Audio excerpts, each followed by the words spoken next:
Hello అండి, welcome back to my channel. ఇంకొక మంచి రెసిపీతో మేము ముందుకు వచ్చేసానండి. అదేంటంటే పొటాటో రైస్. సో ఈ పొటాటో రైస్ని ఏంటంటే ఇంట్లో ఏమీ లేనప్పుడు, కూరగాయలు ఏమీ లేనప్పుడు చాలా ఈజీగా, చాలా టేస్టీగా చేసుకోవచ్చండి. చూసారు ఎంత బాగుంది కదా. సో తింటే కూడా అంతే బాగుందండి. సో ఇంక లేట్ చేయకుండా వీడియో ఎలా ఉందో చూసేద్దాం. దీనికోసం ముందుగా స్టవ్ పైన ప్యాన్ పెట్టుకొని అది హీట్ ఎక్కాక ఇక్కడ నేనైతే అన్నీ వేసేసా అండి, మర్చిపోయా. అందుకని మీకు మళ్ళీ చూపించి వీడియోలో చెప్తున్నా.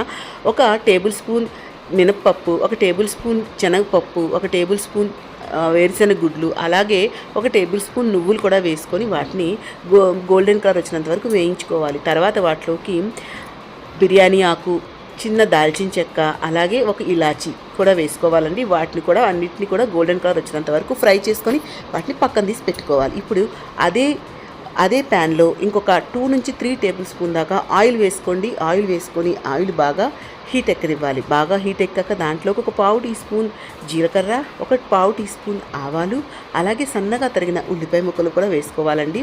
వేసుకొని దాంట్లోకి కొంచెం కరివేపాకు వేసుకోవాలి. సో తర్వాత ఇప్పుడు ఏంటంటే అవి వేగేలోగా మనం చల్లారి ఉంటాయి కదండి, ఇప్పుడు వేరుశెనగ గుడ్లు అవి, వాటిని దాంట్లో కొంచెం మీరు తినే టేస్ట్ని బట్టి కారం వేసుకొని వాటిని అలా పౌడర్ చేసుకోవాలన్నమాట.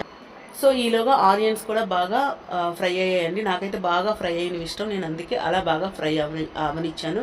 సో మీకు ఎలా అయితే అలా ఫ్రై చేసుకోండి. తర్వాత దాంట్లోకి పొటాటో ముక్కల్ని ఇలా వేసుకోవాలండి. బంగాళదుంప ముక్కల్ని వేసుకొని బంగాళదుంప ముక్కలు బాగా ఉడకాలన్నమాట. లో ఫ్లేమ్లో పెట్టుకొని, మూత ఏం పెట్టవసరం లేదండి. లో ఫ్లేమ్లో వాటి బాగా సాఫ్ట్గా అయినంత వరకు కుక్ చేసుకోవాలి.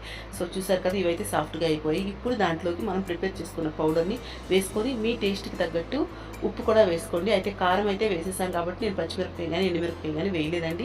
మీకు ఇష్టమైతే కొంచెం పసుపు కూడా యాడ్ చేసుకోండి. తర్వాత మనం వండుకున్న అన్నాన్ని యాడ్ చేసుకొని మొత్తం కలుపుకోవాలండి. చూసారు కదా, కలుపుకుంటే ఆ పౌడర్ టేస్ట్ మనకి ఫ్లేవర్ తగులుతూ ఉంటుందండి. తింటుంటే అక్కడ మధ్య మధ్యలో పొటాటో తగులుతూ ఉంటుంది. సో చాలా బాగుంటుందండి తినడానికి.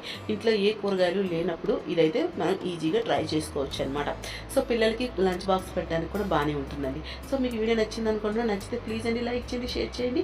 మళ్ళీ ఇంకొక మంచి వీడియోతో వస్తానండి. అప్పటికి టేక్ కేర్, బాయ్.